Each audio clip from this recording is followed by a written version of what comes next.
La vérité captive du cancer.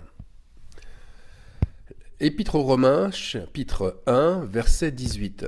La colère de Dieu se révèle du ciel contre toute impiété et toute injustice des hommes qui retiennent injustement la vérité captive. La vérité, un croyant la limite souvent au seul champ religieux. Combien pensent que la révélation ne concerne que des lois ou des principes spirituels? Mais cette révélation va bien au-delà. Paul, on vient de le lire, parle de toute forme d'injustice, ou il parle de toute forme d'impiété. Et cette forme d'impiété ou d'injustice s'attaque à la vérité. Et Dieu, par sa colère, révèle la vérité d'une manière générale.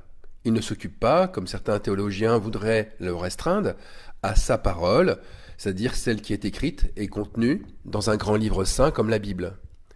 Sa parole est créatrice. Elle crée bien au-delà des limites de nos sens. Les inventions, les avancées scientifiques, techniques, ou les avancées technologiques proviennent d'une inspiration divine. Et des hommes ou des femmes ont reçu des dons pour les manifester. Ils ont reçu des dons qu'ils ont revendiqués au ciel sans le savoir, puisque nous étions autrefois des êtres célestes missionnés. Mais cette mémoire, la mémoire de tout cela, a été effacée. Ecclésiaste chapitre 9 verset 1. J'ai vu que les justes et les sages et leurs travaux sont dans la main de Dieu, et l'amour aussi bien que la haine. Les hommes ne savent rien, tout est devant eux. Alors, sans tomber dans la théorie du complot, les forces du mal s'opposent constamment à la vérité. C'est un constat lui aussi général. Il y a des vérités que l'être humain tient cachées, alors qu'elles pourraient sauver ou guérir une quantité spectaculaire de gens malades. Et j'en ai pour preuve encore une fois ce que Dieu m'a montré la semaine dernière. Alors la semaine dernière, mon frère Emmanuel m'a montré un livre bourré de références et de témoignages très surprenants. Un livre que j'ai aussitôt acheté et que j'ai lu. Et ce livre, traduit de l'américain et publié en 1987 par un éditeur, il faut le dire, courageux, ce livre explique que dans les années 1930, des études et des expérimentations ont été volontairement ignorées par un corps de scientifiques et de décideurs américains en charge de la lutte contre le cancer. Ces décideurs ont même rejeté et étouffé ce champ d'études pour la bonne raison qu'ils rentraient en conflit avec leurs propres croyances et leurs intérêts personnels. Alors, en révélant une telle opposition, c'est sûr, je ne vais pas en surprendre plusieurs d'entre vous. Comme aussi, je vais réveiller l'incrédulité, voire même le déni systématique de plusieurs. Mais la vérité est faite pour être mise en lumière. La vérité, elle révèle malheureusement toujours la même chose. Elle révèle que les intérêts de pouvoir et d'enrichissement écrasent les intérêts humanitaires. Ou, dit autrement, eh bien que l'amour de soi écrase l'autre. Ou encore, qu'Abel est sacrifié au bénéfice de Caïn.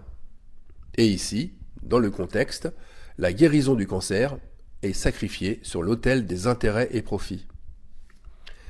Lisons Ecclésiaste, chapitre 2, verset 8. Tel homme est seul et sans personne qui lui tienne de près. Il n'a ni fils, ni frère, et pourtant son travail n'a point de fin, et ses yeux ne sont jamais rassasiés de richesse. Alors l'homme irrégénéré, même abandonné de tous, sans personne à ses côtés, sans aucune charge sociale, eh bien cet homme cherchera toujours son salut dans les richesses de ce monde. Et pour en revenir à notre sujet, ce livre explique que la stratégie qui est liée à la thérapie du cancer, cette stratégie a été décidée de longue date. Déjà, la famille Rockefeller, au début du XXe siècle, cette famille prenait parti pour les travaux du savant français bien connu, Louis Pasteur. Car en même temps, cette famille délaissait les recherches de Pierre Béchamp, qui est allé beaucoup plus loin que Pasteur. Et en choisissant Pasteur, ils ont élu prématurément l'approche chimique à toute autre approche médicale différente. Les pontes de la médecine américaine, représentées par le Rockefeller Institute, donc c'est un institut, mais cet institut c'est un véritable sang et drain, constitué d'un ensemble de scientifiques labellisés, de médecins sélectionnés. Donc cet institut a modélisé le dogme du traitement du cancer que l'on connaît de nos jours, à savoir la chimie, les injections, etc., etc. Alors le pire, c'est que les autres recherches, les autres pratiques médicales ont été volontairement écartées. Elles n'ont jamais été reconnues, pour au final tomber dans l'oubli. Pourtant, Royal Reef, pour ne pas le nommer, Royal Reef, cet Américain passionné par la bactériologie et les microscopes et l'électronique, avait conçu dès 1933 un microscope révolutionnaire qui grossissait 60 000 fois, alors que les autres microscopes ne le faisaient que 5 000 fois. Et Reef et ses partenaires médecins et scientifiques confirmèrent grâce à cette avancée technologique les travaux d'autres chercheurs, et ils virent que le cancer se développait autrement. Le cancer évoluait à partir d'une bactérie qui mutait ensuite en virus. Alors, après maintes expérimentations, Royal Reef conçut une fréquence électrique indolore capable de détruire ce virus très rapidement sans toucher au tissu vivant. Alors c'est une évidence d'affirmer que cela fait longtemps que le cancer intéresse la médecine. Mais le cancer n'intéresse pas que la médecine. Or, tout comme en religion, les dogmes sont imposés par une intelligentsia. Alors l'intelligentsia, c'est quoi ? L'intelligentsia proviendrait d'un mot russe qui désigne une classe sociale avant-gardiste, une classe qui est prête à conquérir le pouvoir. Bref, c'est une élite d'intellectuels de tout genre.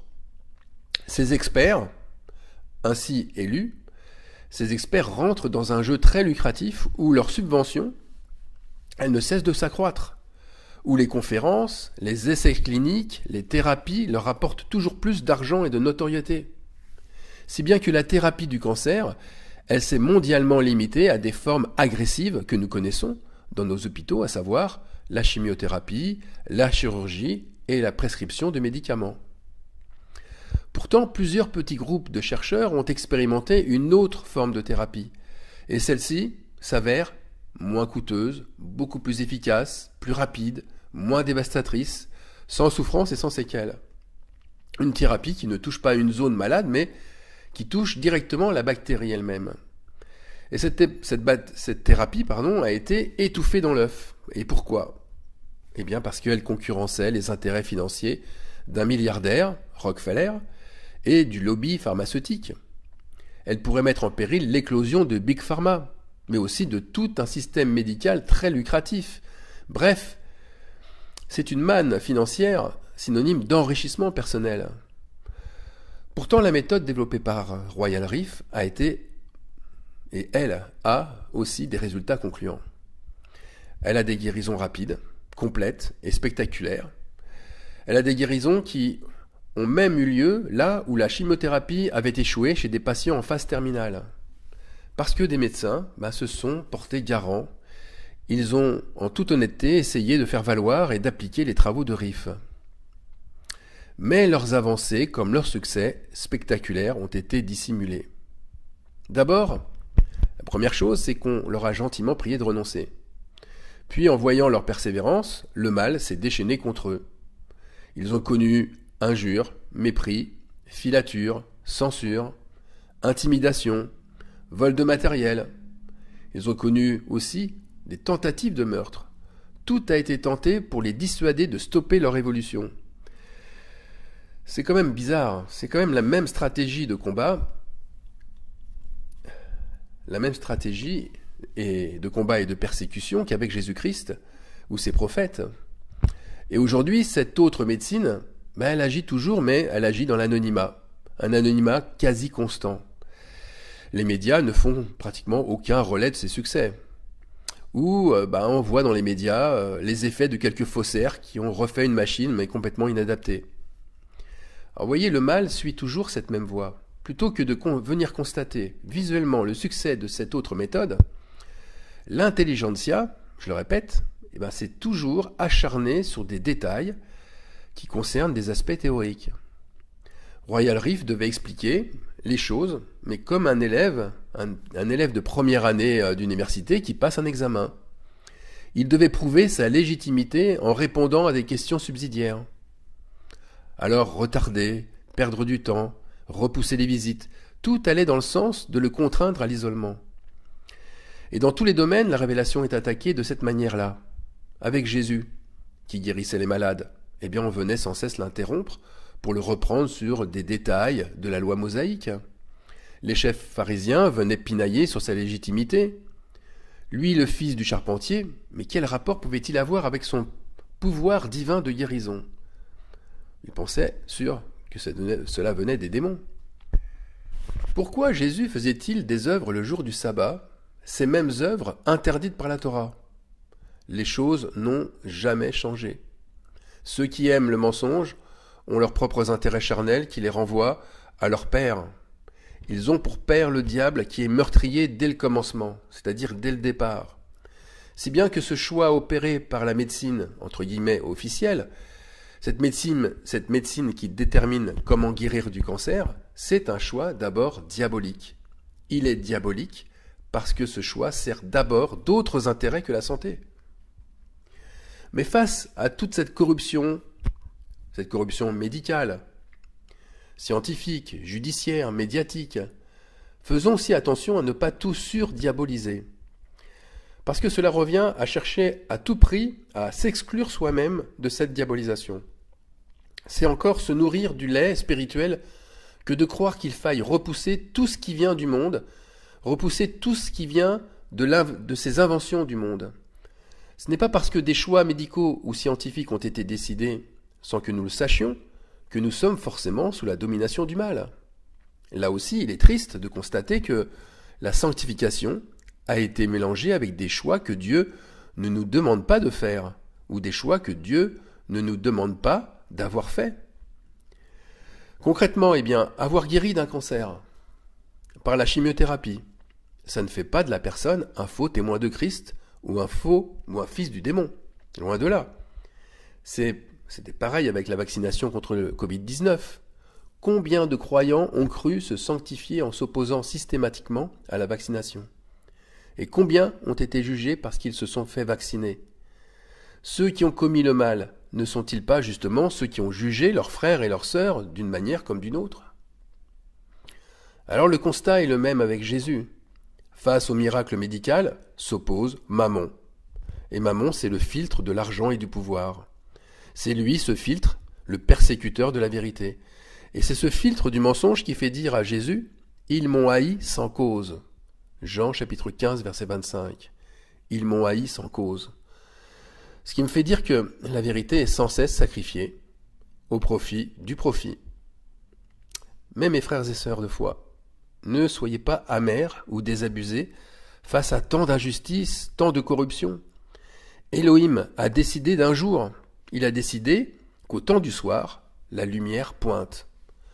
Sa colère se manifeste en fait par la vérité qui chasse le mensonge. Un mensonge si longtemps et si honteusement dissimulé. Et ce mensonge réapparaît alors sous ses vrais habits noirs.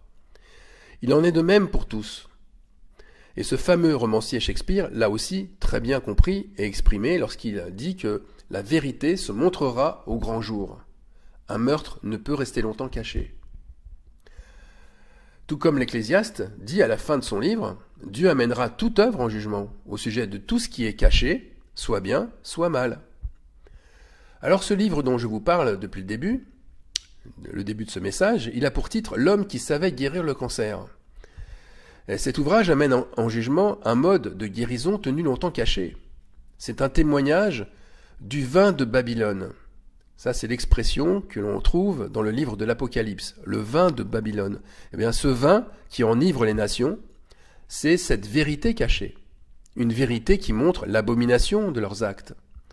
Nombreux sont les livres d'histoire, c'est vrai, qui insistent sur des grands personnages réputés par leurs crimes, par leurs nombreux meurtres. Bien sûr, Adolf Hitler, Joseph Staline sont des figures emblématiques, mais d'autres personnages méconnus, parce que ce sont des personnes qui agissent dans l'ombre ou sous une fausse identité de bienfaiteurs, ils ont aussi commis des crimes, des millions de morts à leur actif. À cause de quoi? À cause de leur acharnement à dissimuler la vérité sur la guérison.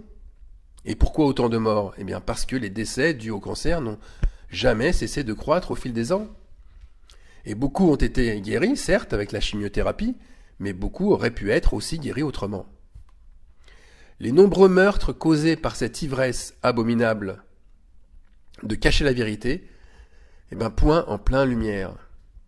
Et dans le but, surtout, de nous montrer que mettre sa confiance en l'homme, c'est une cause perdue d'avance. Si nous lisons par exemple la page Wikipédia de Royal Reef, c'est évident, tout va dans le même sens. Et ça va dans le sens d'un charlatan, sans scrupules, sans légitimité. Alors il n'y a pas à essayer de prouver quoi que ce soit, parce que toute ténèbre sera de toute manière mise en lumière. Alors que faut-il faire pour nous, disciples de Christ?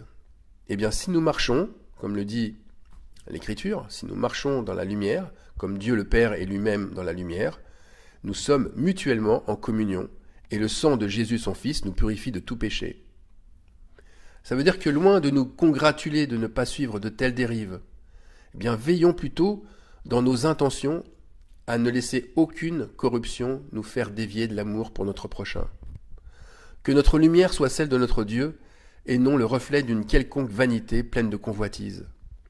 La lumière de notre Dieu, elle montre et elle chasse l'iniquité, alors qu'il en soit ainsi.